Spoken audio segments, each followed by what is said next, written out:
What's good, y'all? I'm Jerry. Today I'm about to check out 10 greatest players to have never win an NBA championship.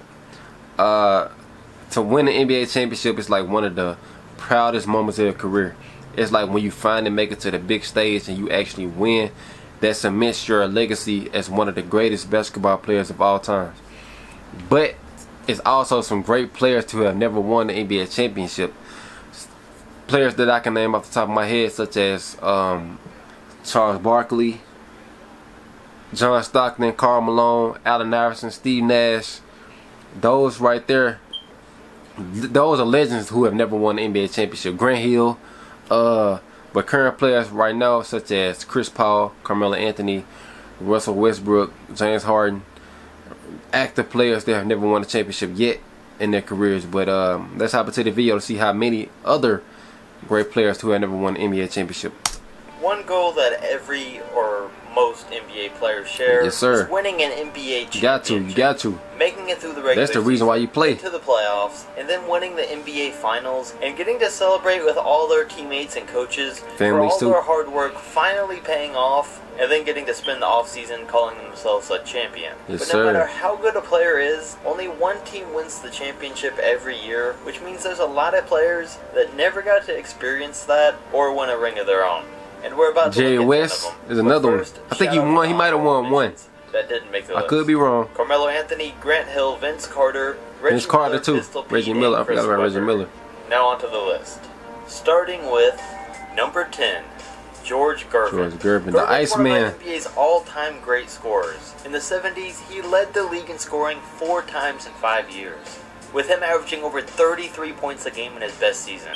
And he finished his NBA career off averaging 26 points, 4 rebounds, and 2 assists a game. He started his entire career out in the ABA on the San Antonio Spurs. And eventually he ended up in the NBA when the ABA-NBA merger Iceman. happened. I ain't never knew And George made the Gervin NBA never won a All-Star game championship. 9 times out of his 10 years in the league. He could never lead his team to an NBA Finals appearance. Patrick Ewing's Number another 9, one. Tracy McGrady.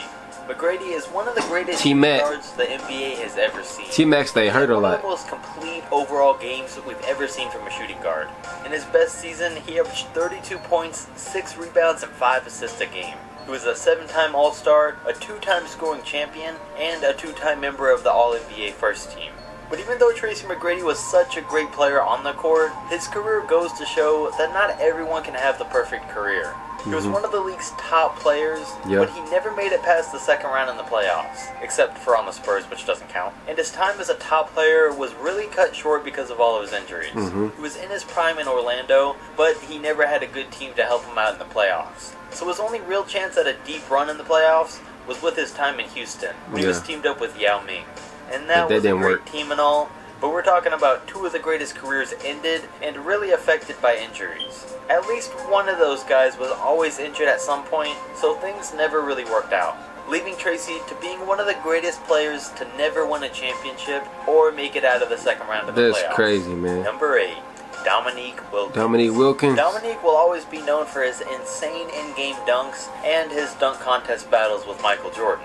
But he was still a lot more than that. He's still to this day the Hawks' all-time leading scorer, was a 9-time All-Star and a scoring champion. He averaged over 30 points a game twice in his career, but being a guy that played in the Eastern Conference in the 80s and 90s, his great was dominated by scoring the ability and his Celtics and the highlight Bulls. dunks weren't ever enough to help him pass the 80s Celtics or the 90s Bulls. He's still a Hall of Famer, but he never made it past the second round in the playoffs, which is why he landed number 8 on this list. Number 7, Patrick Ewing. Ewing is definitely one of the all-time NBA greats, and one of the best centers in league history. Of course. And it started when he Without was a doubt. taken first overall in the 1985 NBA draft. But like Dominique, Ewing was a guy that was a victim of having some of his best years during the Michael Jordan era. He helped lead the Knicks to the best record in the East one of those seasons with a 60-22 record. He was a member of the Dream Team, had a season averaging 28 and 10, and had 9 total seasons averaging at least 20 points and 10 rebounds a game. He could never get past Jordan and the Bulls, but when Jordan retired for the first time, Patrick Ewing knew that was his chance. And it definitely was, because he had finally led the Knicks to the finals that season. But it wasn't an easy path. In the second round, the Knicks beat the Bulls without Michael Jordan in 7 games, and then it took them 7 games to beat Reggie Miller and the Pacers in the Eastern Conference Finals. So by the time they got to the finals, they were pretty much exhausted, but they had to keep going, because they had to play Hakeem and the Rockets, and then when that series went to 7 games too, the Rockets ended up winning. Well, I know they were But tired of them that was up. Patrick Ewing and the Knicks' best chance of winning a championship, but they just couldn't get it done. Damn. But his career as a whole is definitely what earned him a spot on this list. That's that dark Number cloud 6, he got off his career. Chris Paul, and we'll throw James Harden in this CP3. one. Because at this point in their careers, if they're winning a championship, it's probably going to be together. As I'm recording this video, they still got a chance to win a ring this season, and not As even the belong to 2022, they don't play together no more. But as for James now, Harden, as mainly he's focus on as Chris Paul, this year, since he's on the had long 76ers. career Chris as a Paul's star on the player Phoenix so Suns. far. Chris Paul came For a close long last year. time, he was definitely the best point guard in the league. Of Throughout course. his career, he's been a 9-time All-Star, a 4-time member of the All-NBA First Team, a 7-time member of the All-Defensive First Team, Yeah. a 4-time assist leader, and a 6-time leader in steals. His best season personally came in 2009 when he averaged 23 points, almost 3 steals, and 11 assists a game. Chris Paul been CP3 is the injury true prone definition lately. of a point guard. He's got Father everything Time you could catching up want to him. out of one. He's a team leader. I still want to he's see a him great win the shooter, championship, great even though they came pick-and-roll close game. last year He can against score the inside, Bucks. mid-range, or shoot the 3 and cross Steph Curry. Ooh. He's shown that he can be a ball-dominant player or play off the ball. So he's really a complete point guard. Yes, And as sir. for Harden, he's slowly developed into one of the league's best players, and he's growing into an all-time great scorer. He's in his prime right now and is about to win an MVP. He's still got a lot of years left to go, but if he never wins a championship, he'll definitely have his own spot on this list in the future. Number 5, Steve Nash. Technically, Steve Nash does have a championship as a member of the Warriors team in 2017, but As a for coach- this video, we're assistant going to coach, base he off of does. his playing career. So, Steve Nash is Or one of the NBA's coordinator, whatever he all-time was. great true traditional point guards. He had pretty much everything you'd want out of a point guard. In his career, he was a 5-time assists leader, a 4-time member of the 50-40-90 club, NBA MVP. and a 2-time MVP. His only real weakness was his defense at times. In his best season, he averaged 18 points, 10 assists, and 4 rebounds a game. Overall, though, his career had a slow start. He started out as a backup point guard in his first run in Phoenix, but when he got traded to the Mavs and teamed up with Dirk Nowitzki, he started to show what he could really do. But a few years later, when the Mavs weren't willing to match the Suns' offer for a new contract, he rejoined the Phoenix Suns. And he was teamed up with Amari Stoudemire, Joe Johnson, and Sean Marion. And this is where pretty much all of Steve's career success came. The Yes, season sir. before he re-signed, the Suns finished with a 29-53 record. But after signing Nash, they finished with the best record in the league at Ooh. 62-20, which is amazing. And then 2007 was Nash's best chance at an NBA championship. Him and Amari both made the All-NBA first team that year, and they were dominant on the court together. But after the infamous moment of Robert Horry shoving Steve Nash into the commentator's desk happened, that got Amari suspended for Game 5, the Suns would go on to lose their momentum, lose the series, and the Spurs would go on to win the championship that year. Number 4, Allen Iverson. Iverson. AI. No man stood One in of the AI's greats. way throughout his career. He could cross any defender and score on Ooh. any team whenever he wanted.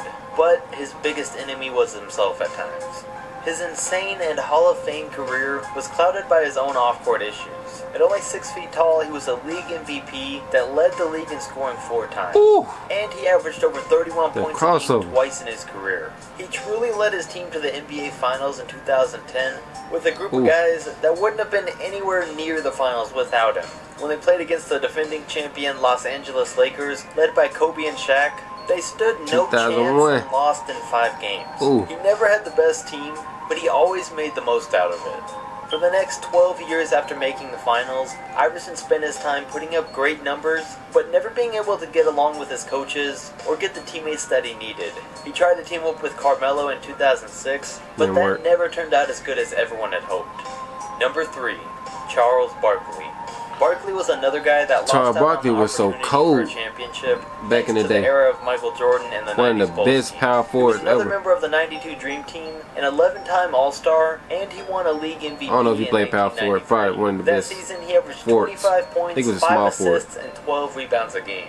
He was one of the most dominant undersized players in the history of the league. And it all started when he was taken 5th overall by the 76ers. He was teamed up with Julius Erving and Moses Malone, and they were mentors to him for the first few years of their career. So by the time that they retired, he was ready to be an all-out star. He became the leader of that Philly team, but eventually he got unhappy with management and he demanded a trade. So he was traded to the Phoenix Suns, and in his first season was when he won the MVP and made it to his first and only finals appearance. He averaged 27 points, 13 rebounds, and 5 assists a game throughout the finals, but he still lost to the Bulls in 6 games. Number 2, Elgin Baylor. Baylor is an underrated guy, and he's another undersized guy that mostly played all of his career in the 60s, but he's still considered to be one of the greatest players of all time, and even though he put up some incredible stats in his career, he was still never able to win a championship. He was dominant in high school and college, and he averaged 31 points a game for 3 seasons in the NCAA, and led the nation in rebounding for one of them. And then by the time that he got to the NBA, he was just as dominant. The Lakers went from the worst record in the NBA the season before Elgin was drafted into the NBA Finals in his rookie season, where he averaged 25 points and 15 rebounds a game. In his first season, he changed the entire landscape of the Los Angeles Lakers. Baylor would go on to average 38 points and 18 rebounds a game in his best season, and 27 and 13 for his entire career. He was an 11-time All-Star and a 10-time member of the All-NBA First Team. And incredibly enough, he led the Los Angeles Lakers to 8 NBA Finals appearances. Damn. But since he played in the era of Bill Russell, he lost every single time. And to make matters even worse, in 1972, Elgin Baylor retired close to the beginning of the season because his knee was constantly giving him issues. And the very next game was the start of the Lakers' historic 33-game win streak. Damn. And then the Lakers would actually go on to finally win the NBA championship. Oh, bruh. Baylor was still given a ring, but he's not classified as an actual That's NBA crazy. champion. Number 1, John Stockton and Karl Malone. Two I of had the to put greats these right two guys there. into number 1 because they played pretty much their entire careers together and saw all of their major success together. We can start first with Karl Malone. Malone's got one of the greatest, most consistent careers in NBA history. He's the second all-time scorer in league history, Like a and that's because mailman. he played in 95% of the games in his 19-year career. He played in at least 80 games in 17 of those seasons, and averaged 25 points a game for his career in the regular season and in the playoffs. He was another member of the 92 Dream Team, a 2-time MVP, a 14-time NBA All-Star, and an 11-time member of the All-NBA First Team. And a lot of his success can be thanked to John Stockton, who was almost just as consistent as Malone. He didn't always play at as high of a level as Karl, but he played in all 82 games 16 times in his 19-season career. That's crazy. His best season, he averaged 17 points and an NBA record 14.5 assists a game, and then he finished his career out averaging a double-double with 13 points and 10 assists a game, Assist leader of the- putting him as of the the league. all-time assist leader with 15,000 assists. That's 3,000 more than Jason Kidd in second place, and 7,000 more than the highest-ranked current NBA player in Chris Paul. He was a 10-time All-Star, a 9-time assist leader, and a 2-time leader in steals. So together, these two guys were one of the most Great. dominant duos On in paper, NBA they history. should have been champions, but pick-and-roll game that was truly they was in the era where Michael Jordan They was led dominating the Jazz to 90s. playoffs every single year Dominating that they played the East. together, and their best seasons were the 97 and 98 seasons. They finished the 97 season with a 64-18 record, but lost to Jordan and the Bulls in the NBA Finals. And then the next season they finished 62-20, but again lost to the Bulls and Michael Jordan's last That's season. crazy. They were one of the top 2 or 3 duos in NBA history, but they just couldn't get past Michael Jordan and the Bulls like a few of the other guys on this list. So as always, if you enjoyed this video, definitely comment down below and let me know. Don't forget to like. Alright, y'all, great video, man. Chris Paul, who was on this list, I definitely want to see Chris Paul win a championship before he retires. Even Carmelo Anthony, I want to see Carmelo win the championship too. But other guys such as Steve Nash, Allen Iverson, who else? My other guys like that, Elgin Baylor, who retired in the season where the Lakers finally won the championship, and he had to retire because his knee was bothering him. And they went on to have the best season of the career, best season of the team dynasty, one of the best seasons, and they ended up winning the championship after he retired. That's kind of messed up, bro. To think about it. But anyway, For more reactions, go to my channel right now and look up all my wrestling reactions, all my basketball reactions, Proud Family reactions, Family Guy reactions, advice. Also go to my channel for financial literacy, credit advice, how to self-improve, 5 books to read to build wealth, all that, man. Check out my channel right now, and I'll see y'all next time. Peace.